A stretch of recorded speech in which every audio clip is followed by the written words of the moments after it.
சுரேஷ் சலே உயிர்த்த ஞாயிறு தாக்குதலுடன் தொடர்புடையவரா? இராணுவ புலனாய்வு பிரிவின் சிரேஷ்ட அதிகாரியான துவான் சுரேஷ் சலே என்பவர் உயிர்த்த ஞாயிறு குண்டு தாக்குதலுக்கு சுமார் 3 வாரங்களுக்கு முன்னர் 4 முஸ்லிம் இளைஞர்களை வழிநடாத்தி நீர்கொழும்பு பிரதேசத்தில் உள்ள கத்தோலிக்க தேவாலயங்களில் வழிபாடுகளில் பங்கேற்கும் மக்களின் எண்ணிக்கை உள்ளிட்ட உணர்வுபூர்வமான தகவல்களை சேகரிப்பதற்கு நடவடிக்கை எடுத்துள்ளார். உணர்வுபூர்வமான தகவல்களை சேகரிப்பதற்காக வழிநடத்தப்பட்ட முஸ்லிம் நபர்கள் இருந்த பிரதான நபரின் புகைப்படத்தை குற்றப்பதிவு பிரிவினால் அடையாளம் காணப்பட்ட இஸ்லாமிய தீவிரவாதிகள் மற்றும் தேடப்படும் சந்தேக நபர்களின் புகைப்படங்களுக்கு இடையிலிருந்து சாட்சி அடையாளம் காட்டியுள்ளார். அவ்வாறு அடையாளம் காணப்பட்ட நபர் ISIS கருத்தியலை கொண்டவர் என்பதும் அவர் உயிர்த்த ஞாயிறு தாக்குதலின் பின்னர் இதுவரையில் காணாமல் போயுள்ளார் என்பதும் விசாரணைகள் மூலம் தெரியவந்துள்ளது. சஹ்ரான் ஹஷீம் உள்ளிட்ட தேசிய தௌஹீத் ஜமாத் அமைப்பின் இஸ்லாமிய தீவிரவாதிகளினால் ஏதேனும் ஒரு தாக்குதலை நடாத்துவதற்கான திட்டம் காணப்படுவதாக பாணந்துறை பகுதியைச் சேர்ந்த புலனாய்வு தகவல் வழங்குனர் ஒருவர் மூலம் இராணுவ புலனாய்வு பிரிவுக்கு அறிவிக்கப்பட்டிருந்ததாகவும் அந்த புலனாய்வு தகவல்களை இராணுவத்தின் கவச படைப்பிரிவு புலனாய்வு பிரிவு புறக்கணித்ததன் காரணமாகவே உயிர்த்த ஞாயிறு குண்டு தாக்குதல்களை நடத்துவதற்கான சந்தர்ப்பம் ஏற்பட்டது என்பதும் உயிர்த்த ஞாயிறு தாக்குதல் தொடரானது இராணுவத்தின் சிரேஷ்ட அதிகாரி ஒருவரின் வழிநடாத்தலின் கீழ் இடம்பெற்ற ஒன்று என்றும் அந்த புலனாய்வு தகவல் வழங்குனரால் இராணுவ புலனாய்வு பிரிவுக்கு அறிவிக்கப்பட்டதன் பின்னர் குறித்த தகவல் வழங்குனர் சட்ட ரீதியிலான முறையில் கைது செய்யப்பட்டு தடுப்பு காவல் வைக்கப்பட்டு பின்னர் விடுவிக்கப்பட்டார் என்பதும் விசாரணைகளில் வெளிப்படுத்தப்பட்டுள்ளது. அவர் விடுவிக்கப்பட்ட பின்னர் துவான் சுரேஷ் சலே என்பவர் அந்த புலனாய்வு தகவல் வழங்குனரை கொழும்பு கலதாரி ஹோட்டலுக்கு வரவழைத்து அவரை சந்தித்து கலந்துரையாடி பின்னர் அவரிடம் மன்னிப்பு கோரியுள்ளார் என்பதும் தற்போது தெரியவந்துள்ளது. அசாத் மௌலானா என்பவரால் பிரித்தானியாவின் சேனல் 4 நிகழ்ச்சியில் வெளிப்படுத்தப்பட்ட தகவல்களின்படி துவான் சுரேஷ் சலே என்பவரால் உயிர்த்த ஞாயிறு குண்டு தாக்குதல் தொடரை நடத்துவதற்கு தேவையான பின்னணி திட்டமிட்ட முறையில் தயாரிக்கப்பட்டுள்ளது என்பதும் உறுதிப்படுத்தப்பட்டுள்ளது. சுரேஷ் சலே மீது சுமத்தப்பட்டுள்ள குற்றச்சாட்டுகள் எவை?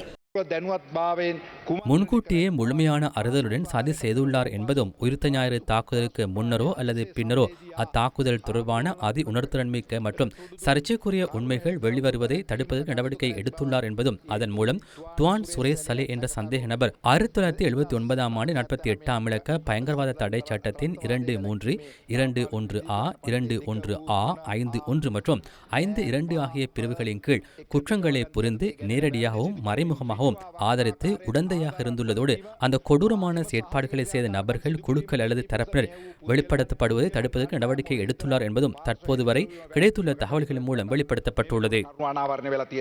பயங்கரவாத சந்தேக நபரான சலி கைது செய்யப்பட்ட முறை சரியானதா? சந்தேக நபரை அவர் வசிக்கும் வீட்டுக்கு அழைத்துச் சென்று அவரது மனைவி உள்ளிட்ட உறவினர்களுக்கு காண்பித்து கைது செய்வதற்கான காரணங்களை விளக்கி கைது செய்யப்பட்ட நபர் ஒருவருக்கு வழங்கப்படும் ஆவணத்தை சந்தேக நபரின் மனைவியிடம் வழங்குவதற்கு விசாரணை அதிகாரிகள் நடவடிக்கை எடுத்துள்ளனர். சந்தேக நபர் கைது செய்யப்பட்டமை மற்றும் தடுப்பு காவல் வைத்து விசாரணை செய்யப்படுகின்றமை குறித்து குற்றப்புலனாய்வு திணைக்களத்தினால் இலங்கை மனித உரிமைகள் ஆணைக்குழுவுக்கு எழுத்துப்பூர்வமாக அறிவிக்கப்பட்டுள்ளது. சந்தேக நபர் கைது செய்யப்பட்டதன் பின்னர் கொழும்பு சட்ட வைத்திய அதிகாரி முன்னிலையில் ஆஜர்படுத்தப்பட்டார்.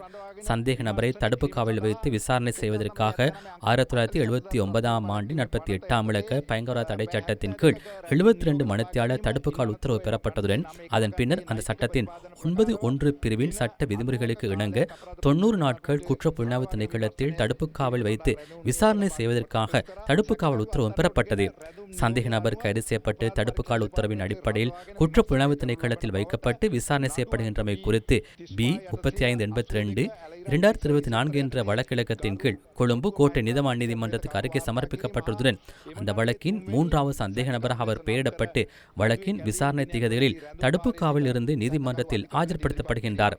தடுப்பு காவல் உத்தரவின்படி சந்தேக நபர் குற்ற புலனாய்வு திணைக்களத்தில் வைக்கப்பட்டு விசாரணை செய்யப்படுகின்றமை குறித்து இலங்கை மனித உரிமைகள் ஆணைக்குழுவுக்கு எழுத்துப்பூர்வமாக அறிவிக்க நடவடிக்கை எடுக்கப்பட்டுள்ளதுடன் இது தொடர்பிலாக சந்தேக நபரின் நெருங்கிய உறவினர்களுக்கும் குற்ற புலனாய்வு திணைக்களம் அறிவித்துள்ளது. சந்தேக நபருக்கு தேவையான வசதிகளையும் வாய்ப்புகளையும் ஏற்படுத்திக் கொடுக்க நடவடிக்கை எடுக்கப்பட்டுள்ளது.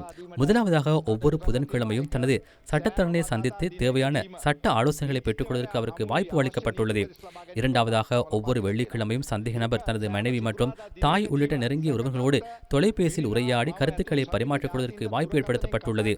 மூன்றாவதாக ஒவ்வொரு சனிக்கிழமையும் சந்தேக நபர் தனது நெருங்கிய உறவினர்களை சந்திப்பதற்கும் வீட்டிலிருந்து கொண்டுவரப்படும் உணவு, ஆடைகள், இதர பானங்கள் மற்றும் ஃபிஷ் ஆயில் போன்றவற்றை வழங்குவதற்கு நடவடிக்கை எடுக்கப்பட்டுள்ளது. පිෂ් ඔයිල් වැනි දෑ ලබා දීමට කටයුතු කරලා තියෙනවා. பயங்கரவாத சந்தேக நபரான சலி சித்திரவதைக்கு உள்ளாக்கப்பட்டாரா? මෛත්‍රාත්තුමා අපරාධ පර්යේෂණ දෙපාර්තමේන්තුවට கோட்டை நீதவான் குற்ற புலனாய்வு திணைக்களத்துக்கு வருகை தந்து சிறைக்கூடத்தில் இருந்த துவான் சுரேஷ் சலே என்ற சந்தேக நபரை நேரில் பார்வையிட்டுள்ளார். நீதவான் அவர்கள் சந்தேக நபரை சிறைக்கூடத்தில் பார்வையிட்ட சந்தர்ப்பத்தில் தனக்கு மனிதநேயமற்ற முறை நடத்தப்படுவதாகவோ அல்லது சித்திரவதைகள் செயற்படுவதாகவோ அவர் எந்த ஒரு அறிவித்தலையும் செய்யவில்லை. தற்போது பலர் பல்வேறு கருத்துக்களை கூறி வருகின்றார்கள். ஆனால் நீதவான் நேரில் சென்று அவரிடம் விசாரித்துள்ளார். அந்த நேரத்தில் அவர் அத்தகைய எந்த ஒரு முறைப்பாட்டையும் செய்யவில்லை. விசாரணை அதிகாரிகளுக்கு எதிராக எந்த ஒரு முறைப்பாடும் நீதிமன்றமோ அல்லது வேறு அதிகாரிடமோ சமர்ப்பிக்கப்படவில்லை. கௌரவ நீதிமன்றத்தின் உத்தரவுக்கு இணங்க கொழும்பு சட்ட வைத்திய அதிகாரி அலுவலகத்தில் பிரதான சட்ட வைத்திய அதிகாரி ஸ்ரீயந்த அமர்ரத்னவின் பரிந்துரையின் அடிப்படையில் சந்தேக நபரை விசேட வைத்திய நிபுணர்களிடம் ஆஜர்படுத்தி தேவையான சிகிச்சைகளை வழங்க நடவடிக்கை எடுக்கப்பட்டுள்ளது. கொழும்பு தேசிய வைத்தியசாலையின் தோல்நோய் விசேட வைத்திய ஜானக அக்கரவீட்டவிடம் முன்னிலைப்படுத்தப்பட்டு அவரது தொடை இடுக்கு பகுதியில் காணப்பட்ட ஒரு தோல் நோய் நிலைக்காக சிகிச்சை அளிக்கப்பட்டுள்ளது. கொழும்பு தேசிய வைத்தியசாலையின் விசேட ஊட்டச்சத்து நிபுணர் டாக்டர் HMB ஹேரத்திடம் சந்தேக நபர் முன்னிலைப்படுத்தப்பட்டு அவர் சந்தேக நபரை பரிசோதித்து தேவையான ஊட்டச்சத்து சேர்க்கைகள் மற்றும் விட்டமின் வகைகளை வழங்கியுள்ளார். தற்போது அந்த சந்தேக நபர் அந்த ஊட்டச்சத்துக்களை பயன்படுத்தி வருகின்றார். சில ஆய்வுகூட பரிசோதனைகளை மேற்கொள்ள வேண்டும் என அறிவிக்கப்பட்டுள்ளது.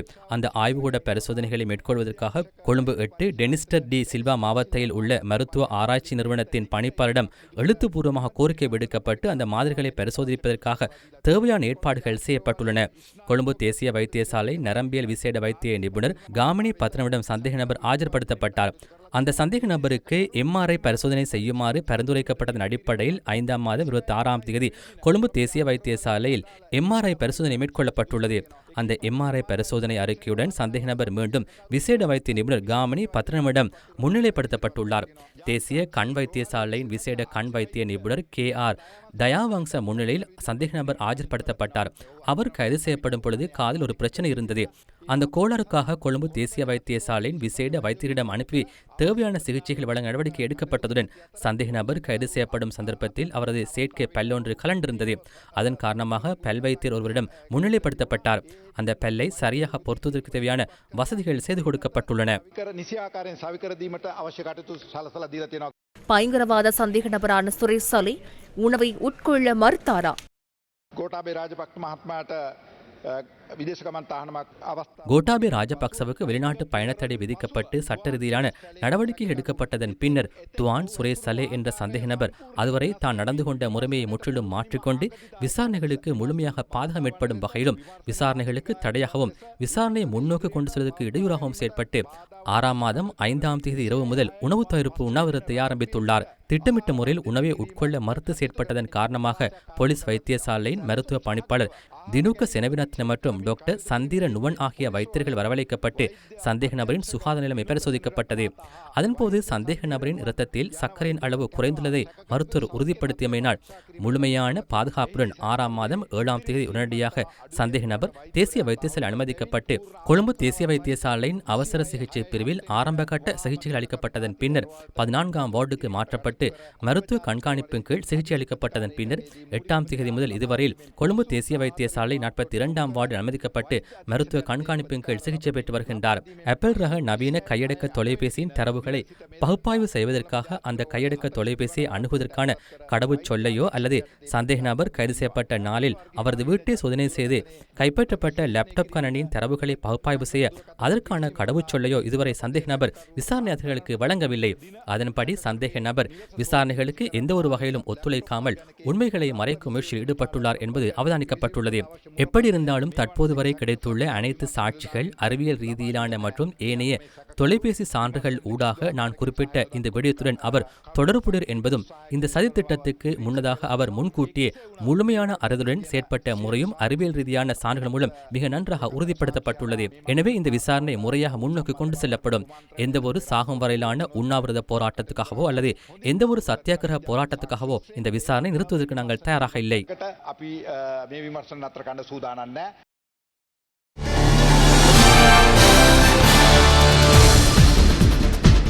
இதேவேளை சுரேஷ் சலே குற்றப்புலனாய்வு திணைக்களத்தின் தடுப்பு காவலில் இருந்தபோது சித்திரவதைக்கு உள்ளாக்கப்பட்டுள்ளாரா என்பது குறித்து பரிசோதிப்பதற்காக 5 நிபுணத்துவ சட்ட வைத்திய அதிகாரிகள் மற்றும் நிபுணத்துவ மனநல வைத்திய அதிகாரிகளை கொண்ட விசேட வைத்திய குழு ஒன்றை கோட்டை நீதவான் நீதிமன்றம் இன்று பெயரிட்டது. சந்தேக நபரான சுரேஷ் சலேவை ஜூலை 1ஆம் தேதிக்கு முன்னர் இப்பரிசோதனைக்கு உட்படுத்த வேண்டும் என உத்தரவிட்ட நீதவான் இந்த மருத்துவ பரிசோதனையை கொழும்பு தெற்கு போதனா வைத்தியசாலையில் மேற்கொள்ள வேண்டும் எனவும் கட்டளையிட்டார். சந்தேக நபர் தொடர்பாக இதற்கு முன்னர் நீதிமன்றத்தில் சமர்ப்பிக்கப்பட்ட மருத்துவ அறிக்கை ஒரு முழுமையான மருத்துவ அறிக்கை அல்ல என்பதால் அந்த மருத்துவ அறிக்கைக்கு அமைய சந்தேக நபர் தடுப்பு காவலில் இருந்தபோது சித்திரவதைக்கு உட்படுத்தப்பட்டாரா என்பதை தீர்மானிக்க முடியாது எனவும் நீதவான் தெரிவித்தார். மேற்கோள் ஆரம்பம். முன்னாள் நீதவான் 2026ஆம் ஆண்டு ஏப்ரல் 22ஆம் தேதி கொழும்பு பிரதம சட்ட வைத்திய அதிகாரியூடாக விசேட வைத்திய குழுவிடம் சமர்ப்பிக்குமாறு உத்தரவிட்டுள்ளார்.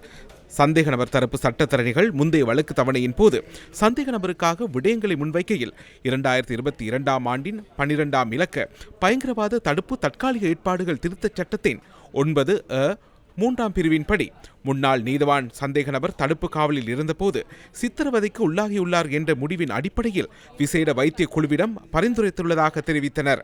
ஆனால் முன்னாள் நீதவானின் உத்தரவை ஆய்வு செய்யும் போது நீதவான் அந்த அடிப்படையில் சந்தேக நபரை விசேட வைத்திய குழுவிடம் பரிந்துரைக்கவில்லை என்பது தெளிவாகின்றது.